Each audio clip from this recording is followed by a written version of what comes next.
Good evening student and good morning. यदि आप morning में देख रहे हैं तो गुड मॉर्निंग, एंड अगर आप इवनिंग में देख रहे हैं तो गुड इवनिंग, एंड आफ्टरनून में देख रहे हैं तो गुड आफ्टरनून। तो कैसे हैं आप सब? आई होप कि आप अच्छा होंगे और आपकी पढ़ाई एकदम शानदार तरीके से चल रही होगी। तो आज हम AKTU के बीटेक के फर्स्ट ईयर के स्टूडेंट के लिए इंजीनियरिंग फिजिक्स और यूनिट नंबर 1, यूनिट कौन सी है? क्वांटम मैकेनिक्स, उसका ये लेक्चर नंबर 6 है। 5 लेक्चर पहले ही अपलोड हमने कर दिए हैं स्टूडेंट।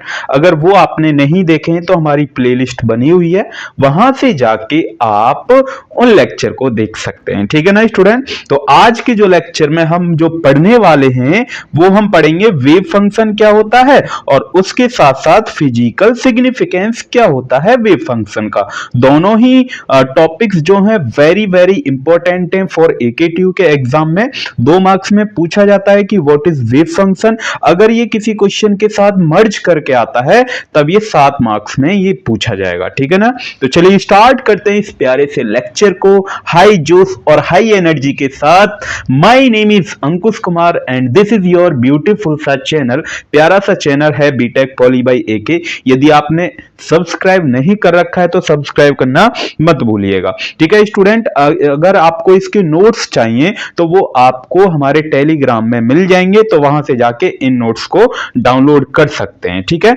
तो सबसे पहले हेडिंग डालिए वेव फंक्शन। मैं ये सजेशन आपको करूंगा कि आप अपने खुद के नोट्स बनाएं तो वो अच्छा रहेगा, हालांकि ये नोट्स आपको प्रोवाइड हो जाएंगे। सबसे पहले हेडिंग डाली, क्या डाली है sir? Wave function. Sir wave function क्या होता है? देखिए वेव फंक्शन क्या होता है कि कोई आपके पास पार्टिकल है, क्या है? पार्टिकल। उस पार्टिकल की पोजीशन बताता है कि ये पार्टिकल एक्स डायरेक्शन में कितना मूव हुआ है और कितने टाइम में मूव हुआ है, वो क्या बताता है? वेव फंक्शन हमें बताता है। ठीक है ना? तो यहां पर डेफिनेशन लिखी हुई है, the state of A particle at any instant. तो ये क्या बताएगा? किसी भी पार्टिकल की इंस्टेंट पोजीशन बताएगा कि वो पार्टिकल कहां पर है, एक्स डायरेक्शन में है, वाई डायरेक्शन में, या फिर जेड डायरेक्शन में। और इसको जो रिप्रेजेंट करते हैं वो हम किससे रिप्रेजेंट करते हैं? साई से। ये जो आपके पास ये जो सिंबल दिख रहा है इसको स्टूडेंट हम बोलते हैं साई। PSI, P साइलेंट होता है यहां पर, इसलिए साई हम इसका नाम देते हैं। तो यहां पर एक दूसरी डेफिनेशन और लिखी हुई है स्टूडेंट, क्या है? कि the quantity whose variation built up matter waves. जो एक ऐसी क्वांटिटी जो मैटर वेव को क्या करती हो? बिल्ट करती हो, बनाती हो, उसको भी हम क्या बोलते हैं? Wave function. ठीक है? और एक तीसरी और डेफिनेशन है, कोई सी तीनों में से डेफिनेशन आप कोई सी भी लिखकर आइए एग्जाम में। ठीक है? ऐसा नहीं है कि आपको पहली वाली जो भी आपको बढ़िया डेफिनेशन है लगती हो और इजी लगती हो वो आप लिख के आ सकते हैं, बट तीनों का मीनिंग क्या है? सेम है। The wave function describe the behaviour of wave. मतलब वेव का ये बिहेवियर एक्सप्लेन करती है। जैसा कि मैंने आपको बताया कि एसोसिएटेड मूविंग पार्टिकल, की कोई एक पार्टिकल है, जैसे यहां पर है, मैं मानता हूं कि आपके पास 3D है, 3D डायरेक्शन है, 3D ज्योमेट्री है, ये एक्स डायरेक्शन में कितना मूव हुआ है, या फिर वाई डायरेक्शन में कितना चला है, या फिर जेड डायरेक्शन में ये पार्टिकल कितना मूव हुआ है, उसका ये पूरा बिहेवियर बताता है। कौन बताता है? वेव फंक्शन बताता है। क्लियर है ना? तीनों डेफिनेशन क्लियर? ओके। तो चलिए अब दूसरा टॉपिक्स क्या था आपके पास? Physical significance. अब इसका सिग्निफिकेंस देखते हैं। जो स्टूडेंट यहां पर जो आपके पास वेव फंक्शन जो है वो आपके पास एक कॉम्प्लेक्स वेव फंक्शन है। क्या है ये? आपके पास कॉम्प्लेक्स वेव फंक्शन है, and it can detect the particle is present और नॉट। ये क्या बताता है कि जो आपके पास वेव पैकेट होते हैं ना, तो वेव पैकेट हमने प्रीवियस लेक्चर में पढ़ाए हैं, क्या होता है वेव पैकेट्स। ठीक है ना? तो ग्रुप ऑफ वेव्स होती हैं। जो ग्रुप ऑफ वेव्स हैं वो प्रेजेंट हैं या नहीं है? किसमें प्रेजेंट हैं? जो आपके पास एक पार्टिकल है, जो पार्टिकल वो प्रेजेंट है या नहीं है, किसमें? वेव पैकेट में। उसको ये बताता है। कौन बताता है? वेव फंक्शन ही। ठीक है? But it can not detect the exact position और and time of the particle. But ये नहीं बताता है, ये डिटेक्ट नहीं कर पाता है क्या?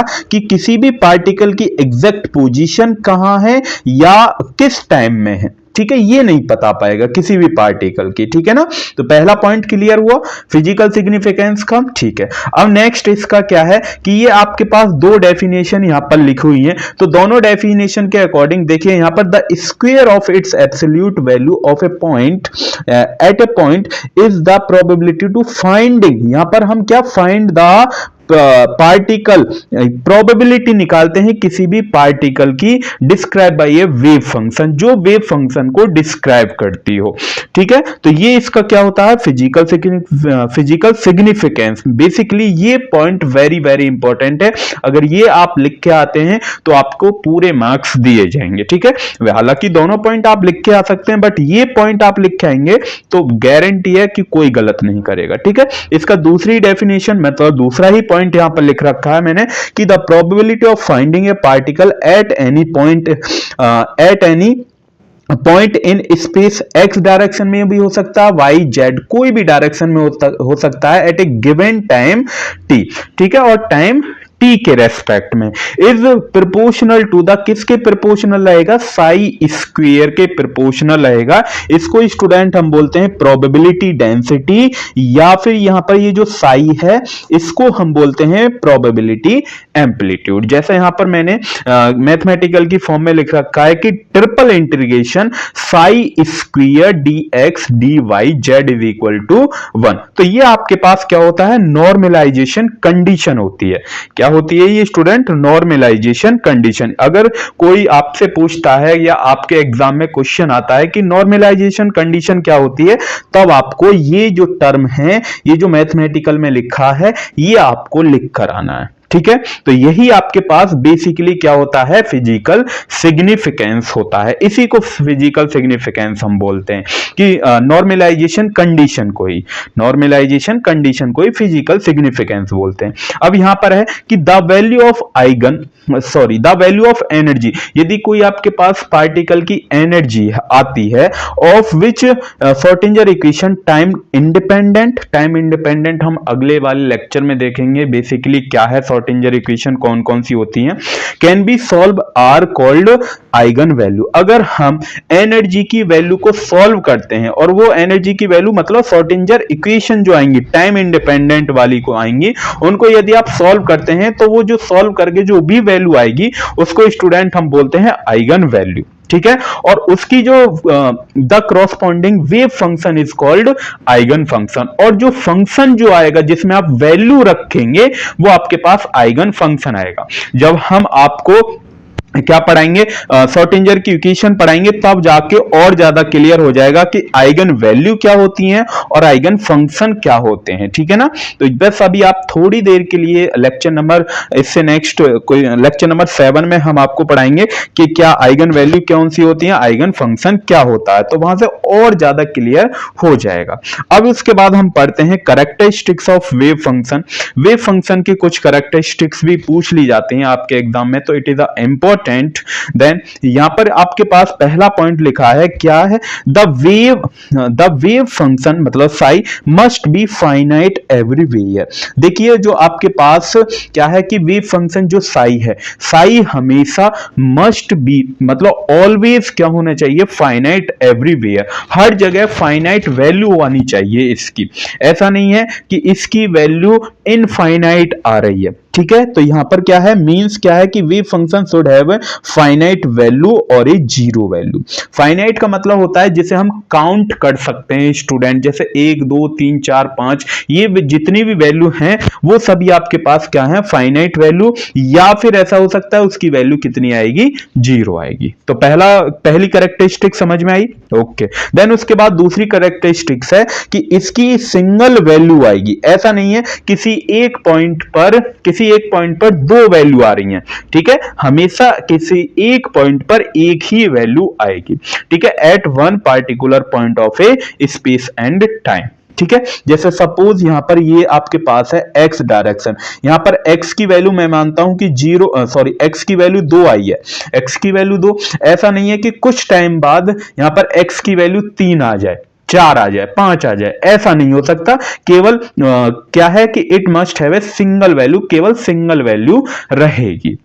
ओके देन उसके बाद यहां पर कि ये जो फंक्शन है वे फंक्शन कंटिन्यूअस होना चाहिए एवरीवेयर, हर जगह, and first derivative should be continuous. यदि हम इसका फर्स्ट डेरिवेटिव भी लेते हैं तब भी वो क्या होना चाहिए, कंटिन्यूअस होना चाहिए। ठीक है ना, तो ये तीन इसकी कैरेक्टरिस्टिक्स हैं, तो ये तीनों ही इजी हैं। पहली कैरेक्टरिस्टिक्स की फाइनाइट एवरीवेयर होना चाहिए, दूसरी की सिंगल वैल्यू होनी चाहिए उसकी, और तीसरा की कंटिन्यूअस एवरीवेयर, और इसका फर्स्ट डेरिवेटिव भी क्या होना चाहिए, कंटिन्यूअस होना चाहिए। ठीक है ना, तो ये तीन कैरेक्टरिस्टिक्स हैं, बेसिकली आपके एग्जाम में पूछी जाती हैं। देन उसके बाद यहां पर स्टूडेंट डीपीपी आती है, तो ये आपके पास डीपीपी के कुछ तीन क्वेश्चन हैं जो कि आपके एग्जाम में पूछे गए हैं, बार बार पूछे गए। तो यहां पर क्या है कि एक्सप्लेन द फिजिकल सिग्निफिकेंस अभी हमने कराया, तो ये आपको लिखना है। व्हाट इज वेव फंक्शन 2021 में ये क्वेश्चन आया हुआ है। देन उसके बाद क्वेश्चन 3 है फिजिकल सिग्निफिकेंस क्या होता है, तो ये भी आपके पास 2021 और 22 में आपके एग्जाम में ये क्वेश्चन पूछा गया है। ठीक है, तो बस आज के लेक्चर में इतना ही। अगर आपको कोई डाउट है, ठीक है, अगर किसी से भी रिलेटेड आपको कुछ भी डाउट है तो वो आप मेरे से कमेंट बॉक्स में या फिर आप मुझे टेलीग्राम में मैसेज कर दीजिए, मैं उसका रिप्लाई जरूर करूंगा। ठीक है, ओके। तो अगले लेक्चर नंबर 7 में हम पढ़ेंगे वेरी वेरी इंपॉर्टेंट टॉपिक्स जो कि हर साल एवरी ईयर आपके एग्जाम में आते हैं। ओके, तब तक के लिए आप अपनी पढ़ाई करते रहिए। All the very best. मिलते हैं फिर नेक्स्ट लेक्चर में एक प्यारे से टॉपिक के साथ। Thank you.